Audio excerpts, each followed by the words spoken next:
to figure out the best way forward and to understand better the disparity between ethnicities across purchase of service spending.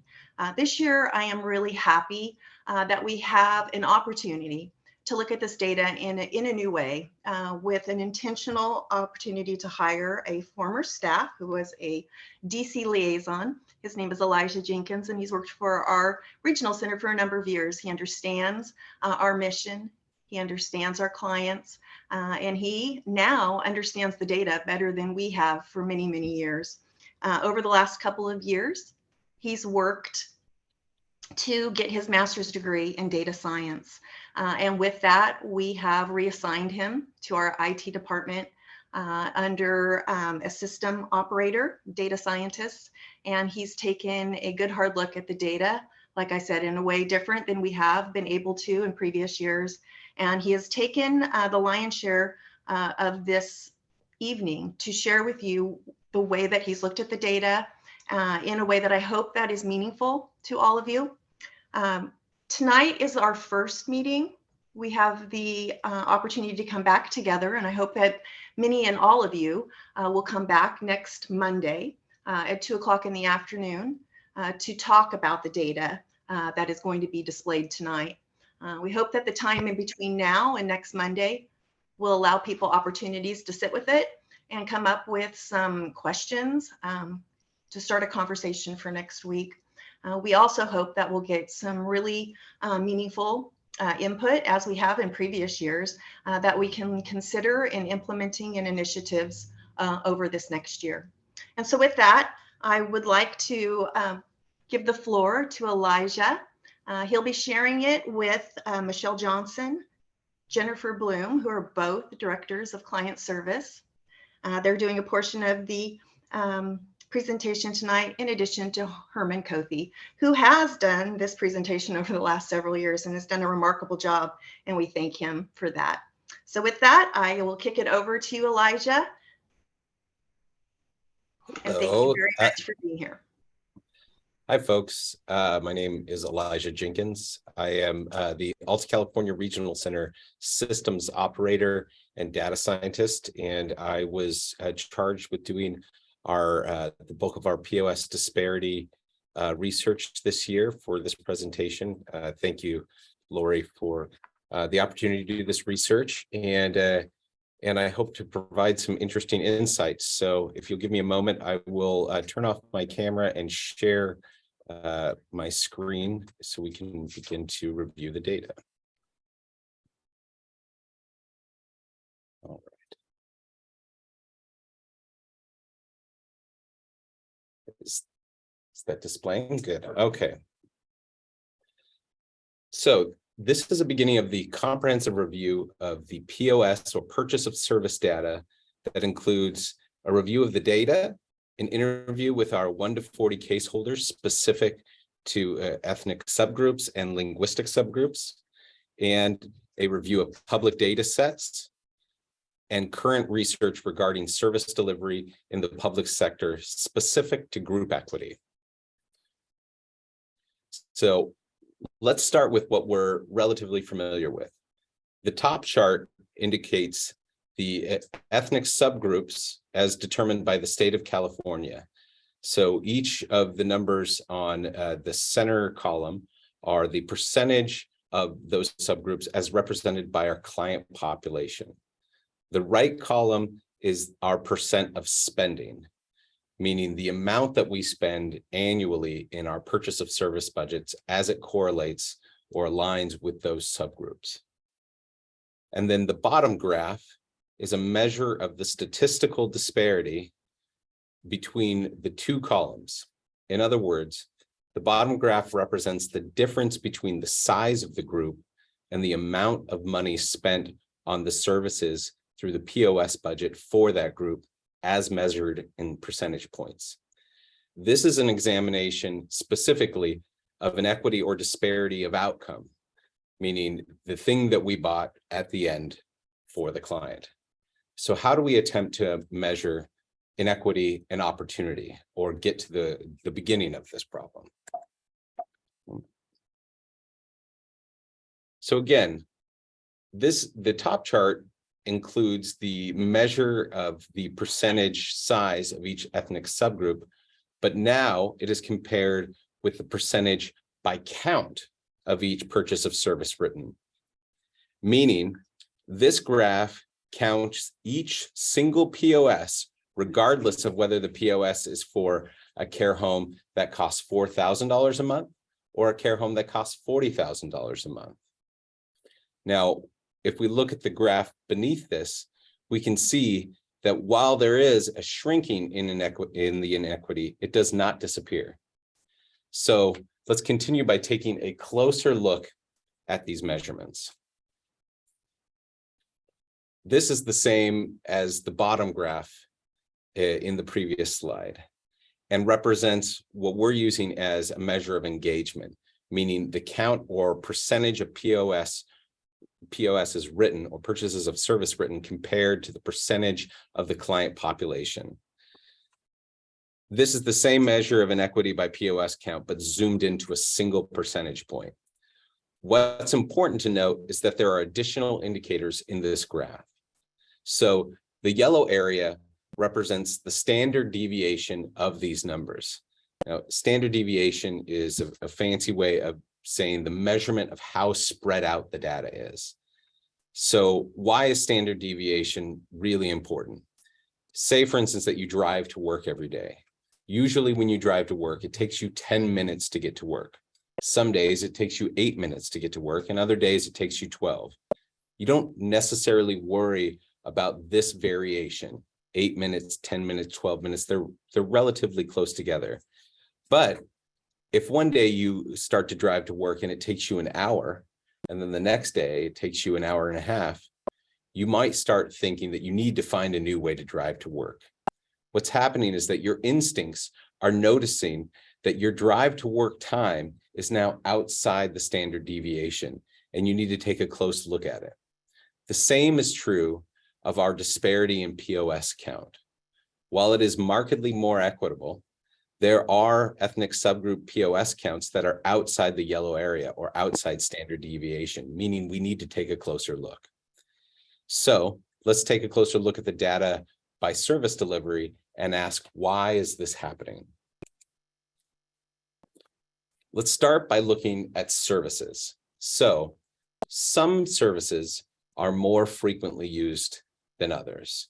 This graph represents the percentage by service as they are used at the regional center. So counting each purchase one at a time and then dividing those into groups by the services that they provide. As you can see, transportation, not surprising, is the most utilized service sector. And behavioral support is the least utilized service sector. So the next question that we need to begin to ask is, what service sector represents the most spending at Alta California Regional Center? So how do we account for differences of cost? We have to start looking at these sectors individually. Let's examine which sector costs the most money, and this will be displayed on the graph to the right. So first, while housing makes up only 11% of our purchases by count, it is nearly 61% of our purchase of service budget annually. Examples of this are things like intensive care facilities and residential care homes, supported living services, and respite facilities.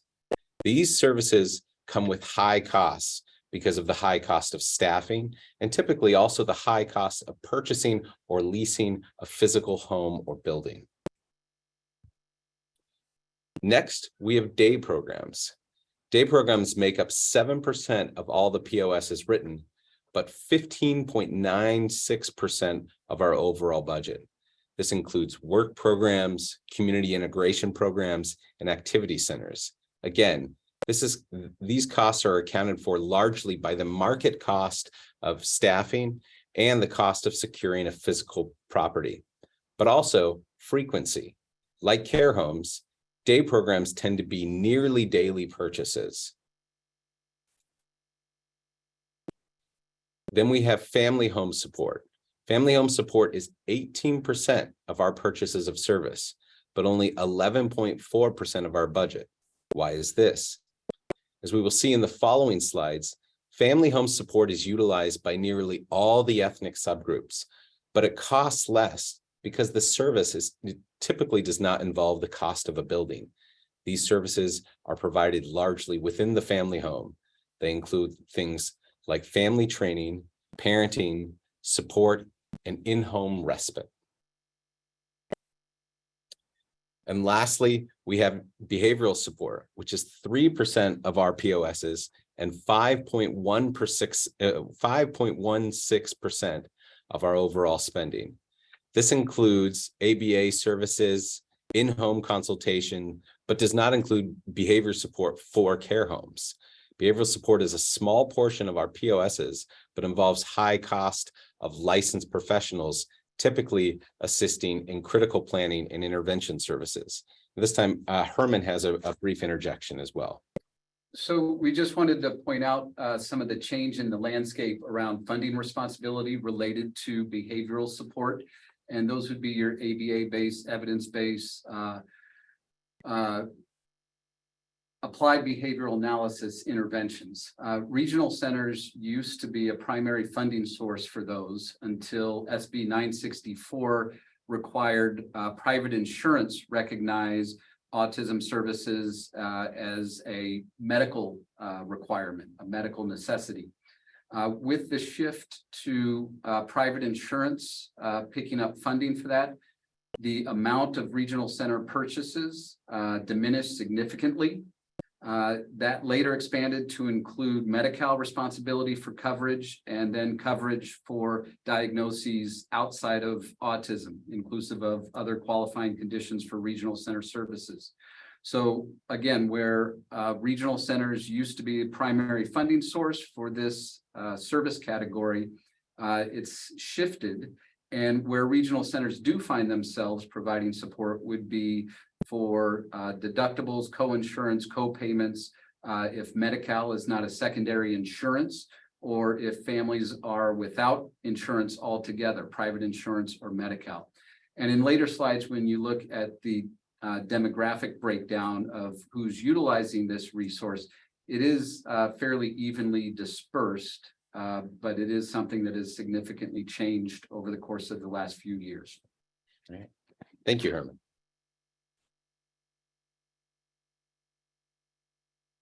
So 4 of the 9 categories, or 39% of all ACRC purchases written by count again, represent approximately 94% of all of our POS spending. We can begin to see clues as to why there may be purchase imbalance. If one group utilizes high cost services at a higher rate than another, this can skew the data. For instance, care homes that provide medical treatment and behavioral services and day programs that are designed to accept clients with highly volatile behaviors simply cost more in POS dollars, whereas in-home services or bus passes cost markedly less. Neither option is more or less valid. It's dependent on client need and client choice. So let's take a look at a comparison between our ethnic subgroups as we're measuring them to begin to get an idea of what group is utilizing what service at what rate. So first we have what is labeled the white ethnic subgroup that overwhelmingly engages primarily in housing and family home support, with day program ranking 3rd and behavioral support ranking 4th.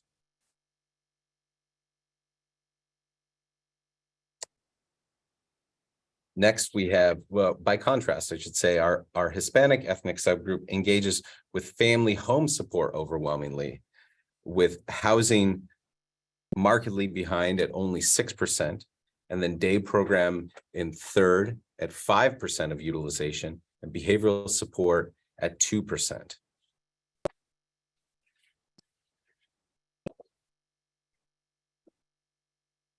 Then we have our ethnic subgroup labeled Black or African American, and it follows a similar rank order, but the spread is less extreme, with family home support ranking 1st and then housing. So family home support at 18% of utilization, again, by POS count, then housing at 13%. Third is day program at 8%, and then behavioral support at 3%.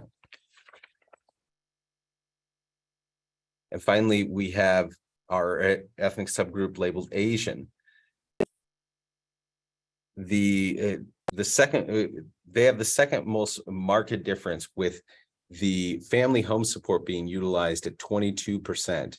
And then far behind that is housing at 7%, and day program at 6%, and behavioral support at 4%. We can begin to see that while there's disparity in spending, there's also a difference in choice of service. So let's look closely now at home choice, which is an interesting metric. So taking into consideration the housing is the most that housing is the most expensive subcategory of our POS budget. Looking at home choice is very important. We see that overwhelmingly, it appears that our Asian ethnic subgroup and Hispanic ethnic subgroup are living at home with family or guardians. Whoops, sorry, I went too quickly here. There we go, sorry about that. Now, while we have a, where was I? If we examine the subgroup by for inequity by count, some of the imbalance in spending can be attributed to the choice of housing. What should be notable here is, while it's markedly less utilized, the choice of supported living and community care facilities of 4 to 6 bed are markedly more expensive. And then we move on to language. Language is it also segues into another consideration of spending inequity that we're examining for. English speakers also tend, it appears, to engage in a similar number of POS funded services, but are clearly engaging in more expensive versions of those support systems. Some of this may be an access issue, with English speakers better able to engage with government services since they are not facing a language barrier. At this time, I'm going to turn it over to Jennifer Bloom, who's going to walk us through ACRC's efforts to close this access gap. Thanks, Elijah. Okay, so here we are. This slide depicts all ACRC clients and languages spoken, including English, as shown on the pie chart on the left. The pie chart on the right removes English speakers, and by removing English speakers from this chart on the right, it provides a better comparison with our efforts to hire more staff that speak a second language. And the next slide will tell us more about that.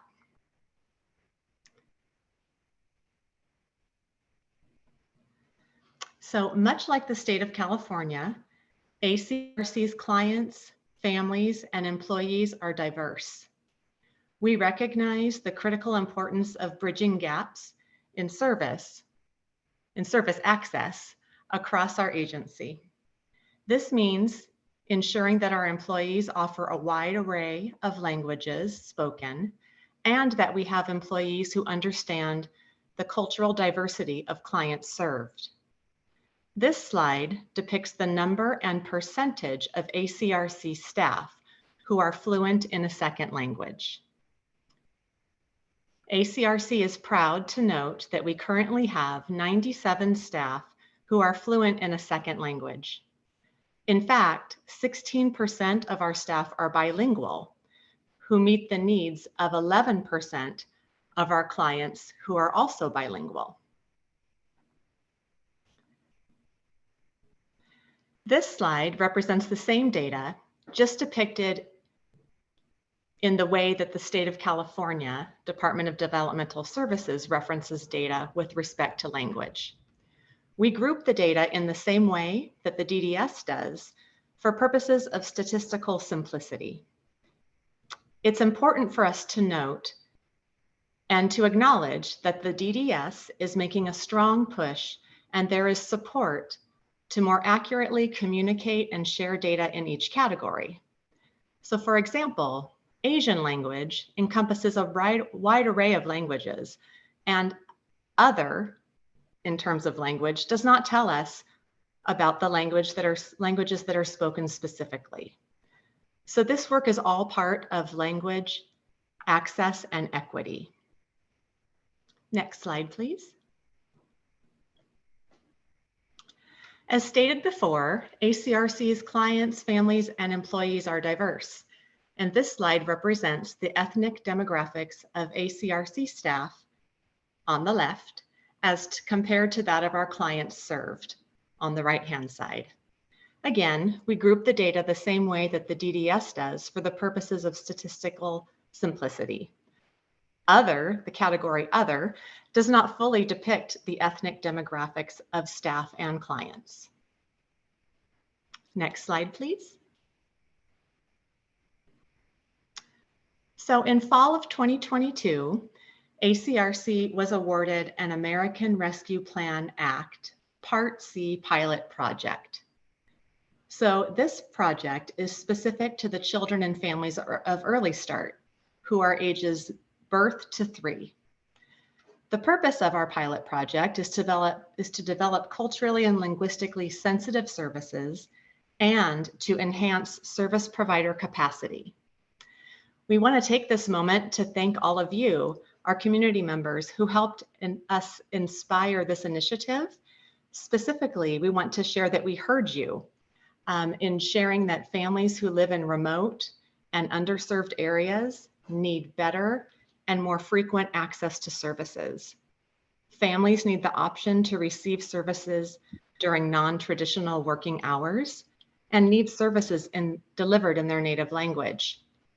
This slide depicts the number of clients served so far. So I'll explain a little bit about this project. We rolled this project out to our vendored Early Start providers and offered enhanced service stipends for them to serve children in these categories. So far, we've served 142 children ages birth to 3. We've had 19 vendored providers participate. We have served 25 children in remote areas, 139 children in underserved areas.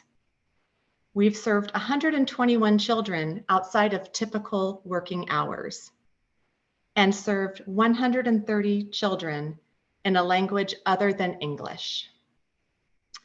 So we're really proud of this initiative and the participation of our vendors and our ability to enhance provider capacity and to deliver culturally and linguistically sensitive services.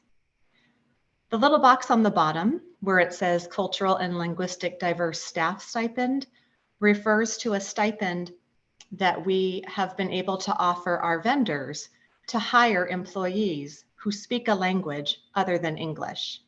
So far, we have 2 of our vendored specialized service agencies in Early Start who have hired Spanish-speaking therapists to provide services to the children and families of Early Start. Thank you, Elijah. Thank you, Jennifer.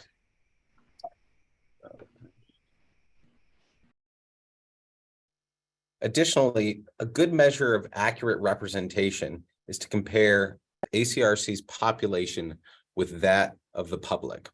So on the left, we have a pie chart representing the ethnic makeup of ACRC.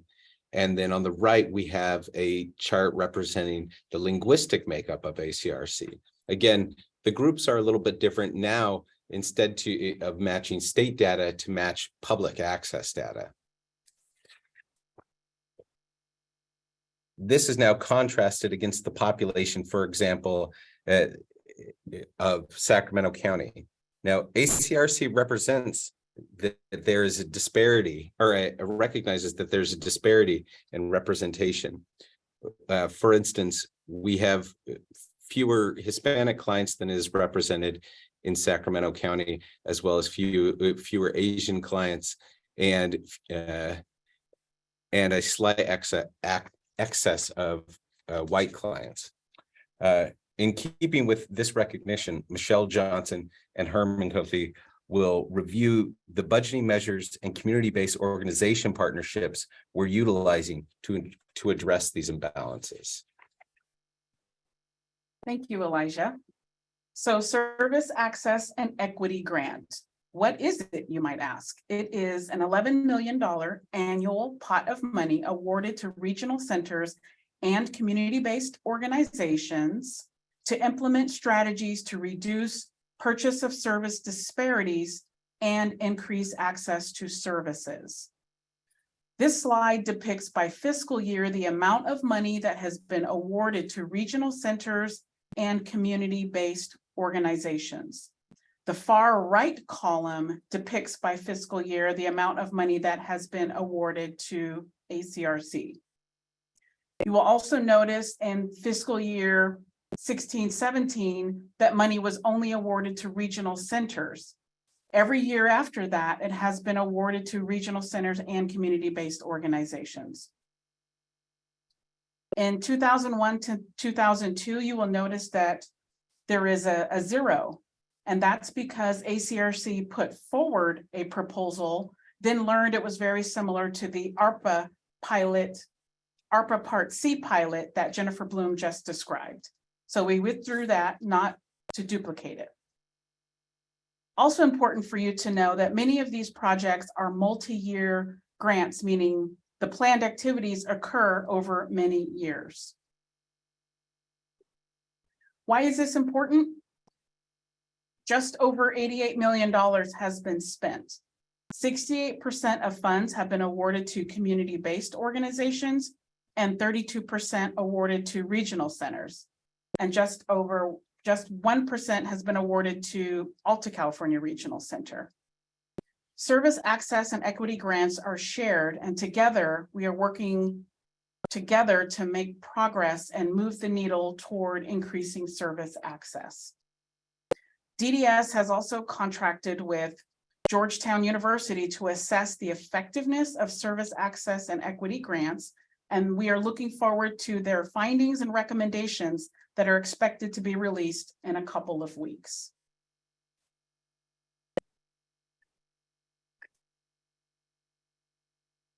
All right, so what are some of the things that are occurring in our catchment area related to those service access and equity grants? As Michelle mentioned, some of those funds are allocated to our community partners, community-based organizations, one of which is Club Hmong Center, which is working on a service access and equity grant titled Learning the Hmong Way. They're working to destigmatize the diagnoses and conditions that result in a developmental disability and normalize access to regional center services for families and assist and support them with navigating access to resources. We did invite Club to join us and they unfortunately had to cancel last minute, so we don't get to hear directly from them. One of the new service access and equity grant projects that Alta will be starting this year, in fact, April 1, we should have posting for positions to hire intake navigators. So our cultural diversity specialist, Maiji Her, who joined the training unit from her previous position in intake, recognized that sometimes families with language barriers have difficulty accessing or navigating the intake and eligibility determination process. So that wouldn't necessarily result in change in POS expenditures or POS utilization rate, but it could pose a significant barrier to families or communities attempting to access regional center services.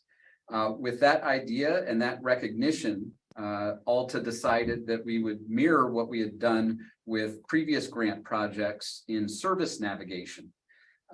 Previous service grants hired service navigators that were individuals who could connect with families and assist them with connecting with generic resources, regional center services that they would otherwise be unfamiliar with. And mirroring that, we decided we'd create a position titled Intake Navigator, someone to help individuals who aren't yet clients of the regional center navigate the intake process. So we partnered with La Familia Counseling Center and Hmong Youth and Parents United, HIPU, and they are going to be hiring individuals. La Familia will hire a Spanish-speaking individual. HIPU will hire a Hmong-speaking individual. And those intake navigators will assist families, liaise with the regional center staff. They'll be trained on the intake process to assist families with gathering records needed and maintaining appointments and scheduling appointments to get through the intake process. One of the service access and equity grant projects that's coming to a conclusion is our film and media project, where we partnered with one of our vendors, Futures Explored Film and Media Program. We invited them to join us, and I haven't seen them join yet. There. Carmen, I don't notice that Hester's here. Hester's here. Okay, fabulous. Thank you. I had links to the videos, but I'm going to make Hester a co-host so that she can share with you what Futures Explored has accomplished with a service access and equity grant. Okay, I have not gotten my son all set up with, I thought I had some time, but I will go as long as I'm not interrupted. Can you all hear me? We can, Hester. So yeah, we certainly appreciate this partnership that's been going on as we've been working to create these videos. So they're still being, yeah, can you guys give me like 2 minutes? I'm sorry.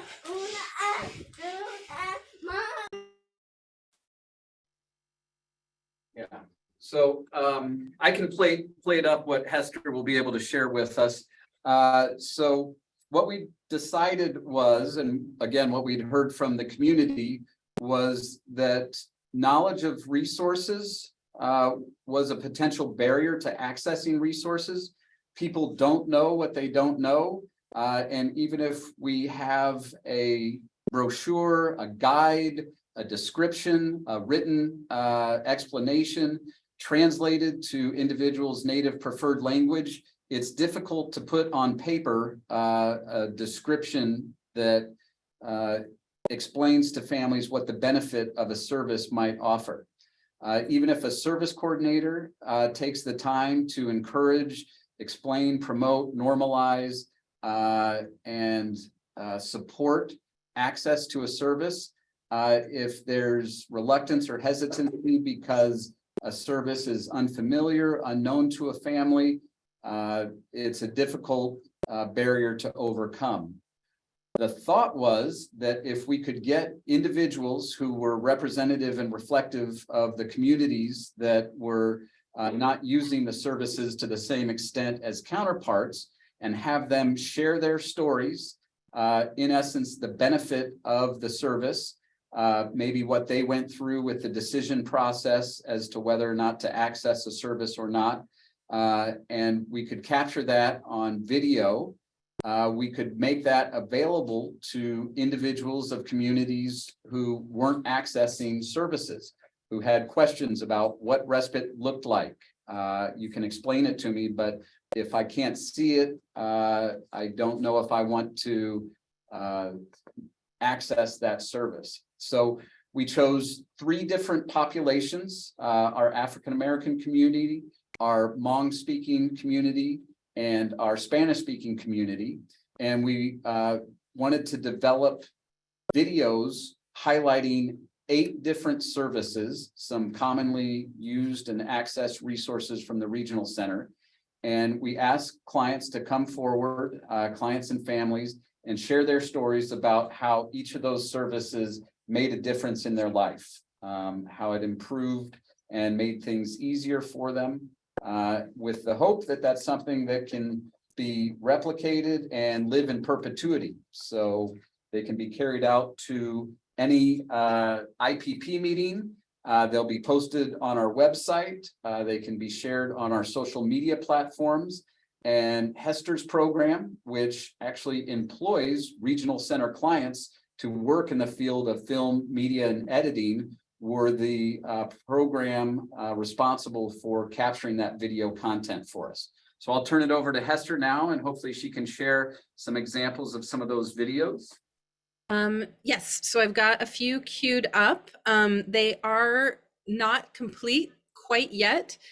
So the Spanish language one that I have to show does not have captions. I do apologize for that at this point. But you can at least see the visuals of the stories that people are telling. And then I do believe the English one does have captions, so hopefully it will. But as Herman said, there are 8 areas that we've explored. So this is just 2 of a total of 24 videos that will be completed. So it's a sneak peek. There's still some finishing touches that we are all working on, but at least you can get an idea of how these will look. And of course, I tried to have it ready. This is what happens at 6 o'clock at night, right? Nope. Where's the one with the videos? Oh, there it is. Okay, so we'll start with the Spanish one. So this one is on ILS services. And so you'll kind of get a visual. Let me know. Oh, wait, hold on. I need to optimize for video. Sorry. One more time. Okay, here we go.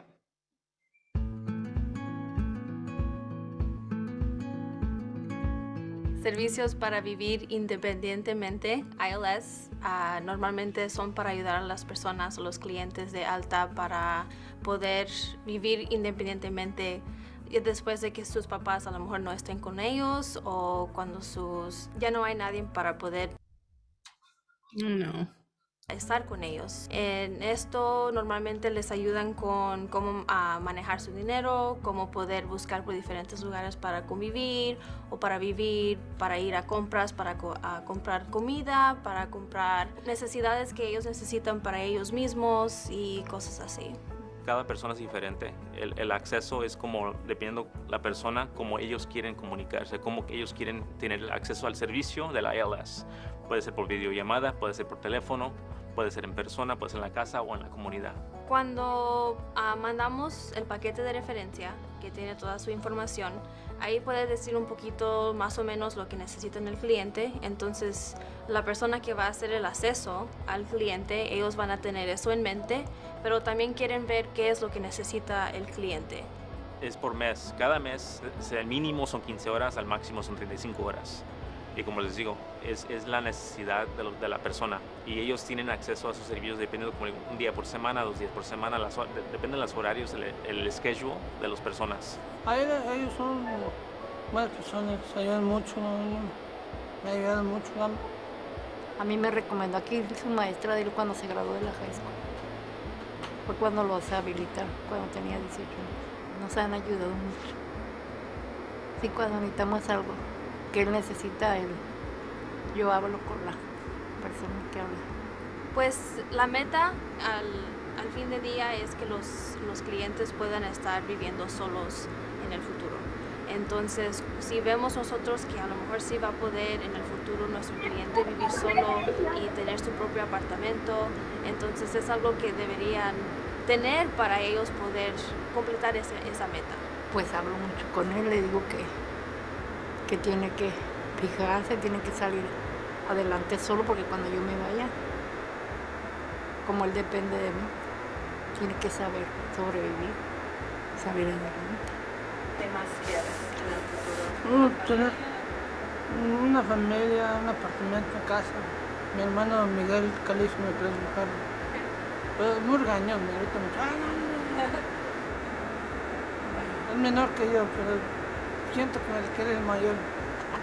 La primera cosa es hablar con tu coordinador y pedir un plan, dar una junta para que hablen bien de los servicios moviendo para adelante. Si usted siente como persona que va a necesitar más horas o a necesitar horas con un tiempo más largo, tiene que hablar con su coordinador y el coordinador le va a explicar los detallitos en cómo tener acceso por más tiempo. Okay, should I just go right into the next one? I can't see anybody, so I just go to the next one. So this one is on ABA. So again, like spanning a wide range of services. So this one gives you an idea of, you know, stuff that's for the youngins. Nicholas is an extremely bright, energetic 2-year-old. We receive speech therapy, occupational therapy, and ABA therapy.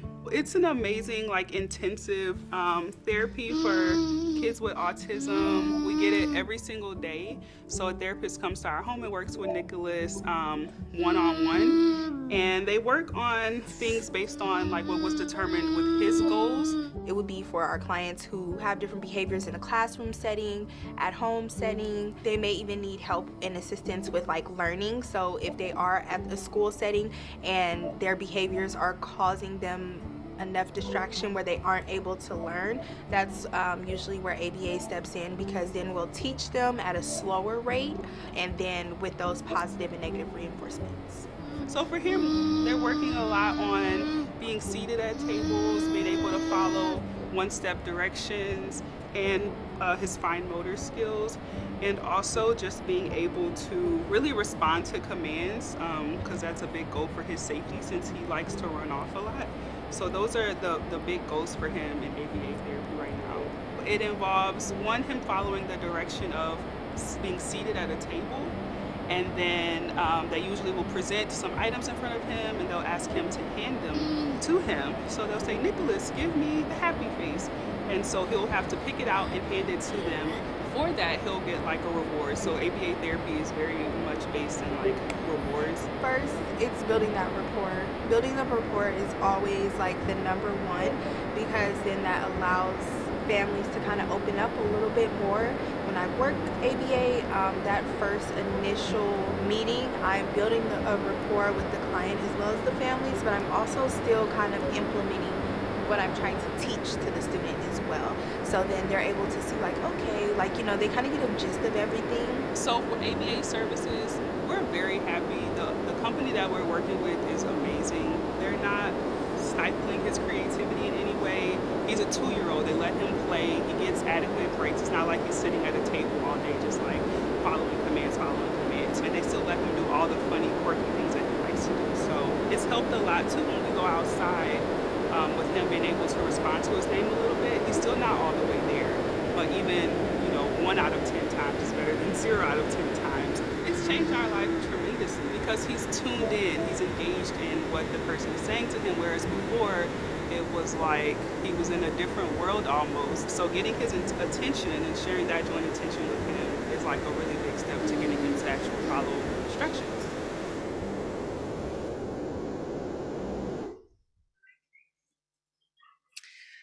So apologies that neither video has captions yet. They will. For those of us that will benefit from having captions, the gist of both videos is a description of the services, then some of the stories from the families who are receiving those services, so that you get that personal connection, like Herman was saying, where, people that, if you can see someone who represents your culture or who you can connect with, then you're more likely to maybe seek out that service, as opposed to, like Herman said, reading something. So hopefully the videos have an impact, but I am definitely here if there are questions or anything else that you guys need from me at this time to talk about this project. But I would like to say thank you to Alta for hiring us. As Herman said, our production company hires our students. They all got work experience working on this project, and that, that's the snowball down the mountain, right? Of getting more people work and more success, and we're all in this together. So I just want to thank you all for that. But any questions? No, thank you, Hester. Those were two great videos of what will be 24, and we really appreciate and thank you. Hester has been amazing. The film and media crew has been incredible with helping with recruit, capturing what they call that B-roll footage, the interviews which were conducted at Alta, getting families to come and share their stories. But to paint that real picture of what ABA looked like being delivered in a family's home, what ILS looks like to some extent with a dishwasher being loaded, paints a much more vivid picture, and our clients and families allowing us and the film and media crew to come into their homes. We couldn't have done it without them as well.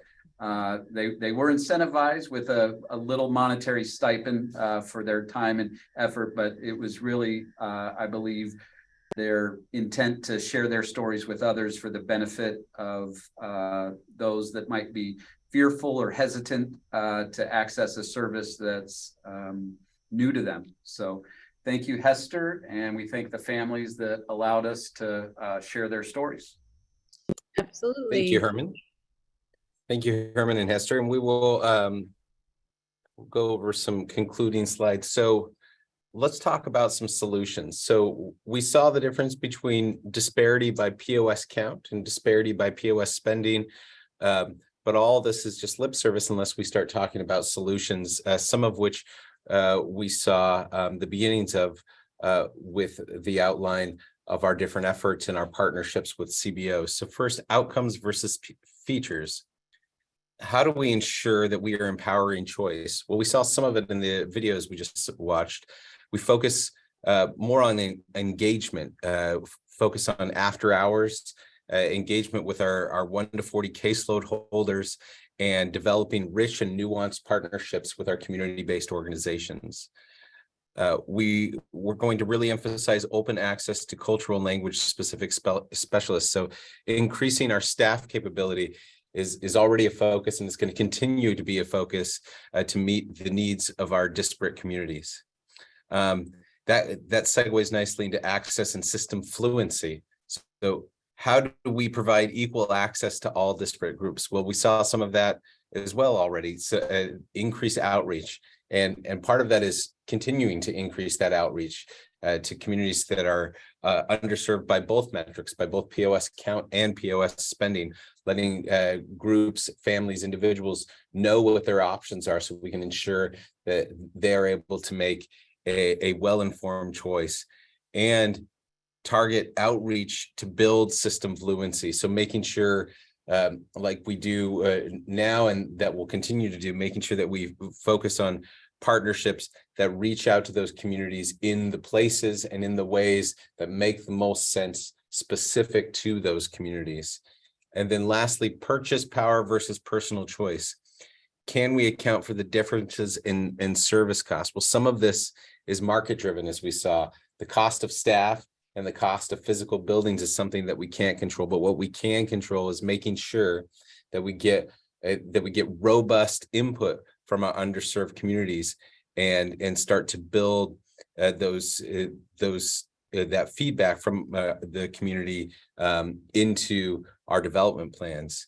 A robust needs assessment. I'm currently working with community services to not just capture the needs assessment, meaning the request for new services within our agency, but soon, hopefully in the next couple of months, rolling out a feature where the community at large can request a feature as well. And then last, we are in discussion to start quantitative research based on the RFP process. So starting to ask the question, what does it mean in a measurable way for a vendor to be a good vendor, to be a vendor that meets the needs that we set out from the start of their contract? All this is adding to a larger philosophical change that we're looking for. Right now, we are moving away from an old way of doing things, an additive way of doing things, where we have one problem and we have one person addressing that problem, they take one action and they come up with one solution. While that's good and that's highly individualized, that's the element that we want to keep. We're only solving one problem at a time, and we recognize that there are systemic problems that we need to address. What we'd like to switch to is a multiplier or multiplicative approach, where we elicit input from our teams, from our communities, from our disparate ethnic groups, from our different socioeconomic classes, to have research and predictive trend analysis, and have a different philosophy that is informed by the communities that it's meant to serve. This sort of approach can address multiple or systemic problems, which can inform a range of different actions, allowing each action our regional center takes to solve a multitude of problems and have a larger impact. Equity of opportunity involves us solving for more than spending and cost, but building a solution that helps open up the door to choice for every client of Alta California Regional Center. So with that, I will turn it back over to Herman and/or Lori. All right, and if I could just say a few things before I let Lori wrap up. What Elijah just described in terms of that transition from an additive to a multiplicative approach. In social work, we sort of look at that as a shift from micro level to meso or macro level interventions. And there's also a new program that was instituted by the regional center systems through a gift from the legislature, $16 million awarded to the regional center system for language access and cultural competency program. And Alta being one of 21 regional centers and one of the more diverse centers, as well as one of the larger centers, our cut of that 16 million was about 1.6 million. And that gift didn't come without a few strings attached. We did have to put together a proposal of our plan to spend that money with some deliverables. And one of the things we looked to was not just recruitment, but retention of our bilingual staff. So affording them a stipend in their pay so that we can continue to deliver case management services in clients' native preferred languages without having to go through a translator, which is cumbersome, and recognizing things get lost in translation, not just in language, but in cultural descriptions of professional jargon. Additionally, one of the deliverables is conducting a number of listening sessions. So we'll be working to pull together groups of different community members, community-based organizations, clients, partners that serve communities that we're needing to connect with, and hear from them what they feel are barriers, and develop approaches to address those barriers. So that's the language access and cultural competency plan that the regional center has started implementing. And one last bit of housekeeping, and this is important. This is a public meeting with community stakeholders present, and we also want to hear from you. You know, we're inviting you back a week from today or on the 21st to join us to discuss ideas of how Regional Center Alta might improve service access and equity. But we're also going to send a survey out to every attendee in this meeting. So we want some feedback on whether or not the presentation delivered information in a way that you felt was understandable, appropriate. Are there things that you'd like regional centers to explore that we didn't touch on? And we'll also ask what you might suggest for improvements, recommendations, areas where we can improve service access and equity to a community. So please take the time. It's a short survey. You will get a copy of your own results that you submit, so you'll get to see, and we're going to listen. So this is your opportunity to share with us. Some of the responses are suggestions, pre-scripted responses. but each question does have an opportunity to write in things that the regional center didn't think of as ideas or barriers.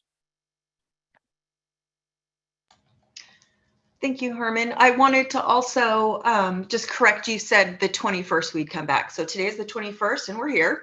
The 27th is when we'll come back together, which is next Monday at 2 p.m. To 3:30 with more of an opportunity.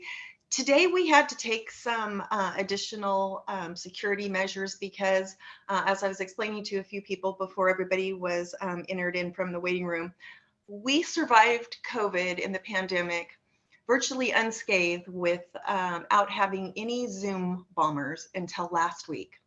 Last week in 2 different meetings, we experienced some things we don't want to see on camera again and some very disruptive hollering. So we took some measures tonight to take everybody off camera.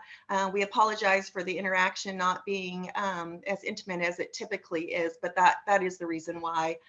Next Monday, we're going to have the opportunity to have more of a conversation, and we're just going to hope for the best that whoever was entering into those Zoom rooms to distract from the meeting at hand, hopefully they got what they needed out of their system. But we really do need to engage in the conversation. We'll make the PowerPoint available. We'll post it online, and I think we will mail it out, if we have not already, to all of those that are registered.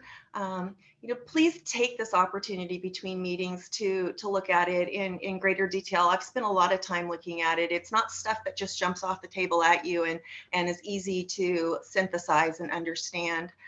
We want to be able to make it easily accessible and easily to understand. We're doing the best that we can to make sense of the data. As you know, the data set is 50 some pages long, and it can be looked at year to year to see what the differences are, but we really do owe it to our community and to the system to drill it down to the best that we can to make the most sense out of it, and recognizing that there is disparity, trying to understand what those reasons that contribute to that are, and doing the best that we can to make a difference in the lives of those that we serve across all communities. It's really important to us. As Jennifer had indicated, we do listen to the feedback from these meetings, and we have incorporated many initiatives that we have been working on over the past several years as a result of the feedback that we receive. It's valuable and important, and we welcome it. Please take an opportunity to provide that through the survey, and also join us back next Monday. It'll be very important. I also want to spend just a little bit of time talking about the 1 to 40 enhanced caseloads. Those are caseloads that came out of Trailer Bill that really looked to create opportunities for more one-on-one navigating with an individual of the culture and the language. So we have 5 caseloads of 1 to 40s representing non-English speaking communities and non-white English speaking communities in helping individuals who elected to leave their caseload of origin and come to a specialized caseload.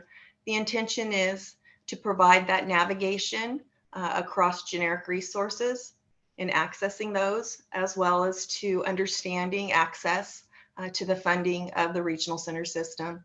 And we're seeing some really good things happen across those caseloads, and the service coordinators that represent those caseloads are just really wonderful, well suited for the job, and they've been great connectors to the communities that we're trying to reach. So I wanted to say thank you to the service coordinators. I know some of them are joined us tonight, and we'll ask for them to come back if they would on Monday, if they have time within their schedule. Perhaps they can offer some information, just as it relates to the folks that they serve on their caseload and the impact that they know that they're making.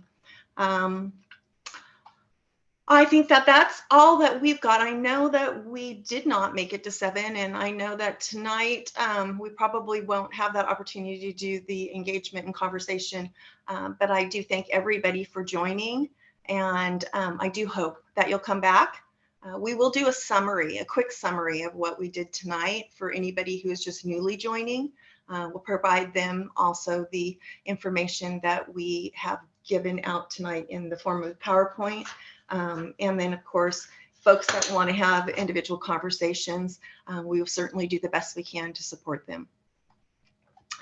And I just thank everybody, and I thank Elijah very much for taking this, set of data and doing the best that he could to try and make sense of it. As Jennifer had indicated, or I think it was Michelle rather, Georgetown will be presenting within the next couple, 2 to 3 weeks, to the department the results of a deep dive that they've looked at the service access and equity grants and looking at impact and recommendations going forward. I know we're all looking forward to receiving that report, reviewing it, and learning. And I thank you all for coming. And unless there's anything else, I'll say good night. Thank you, everyone.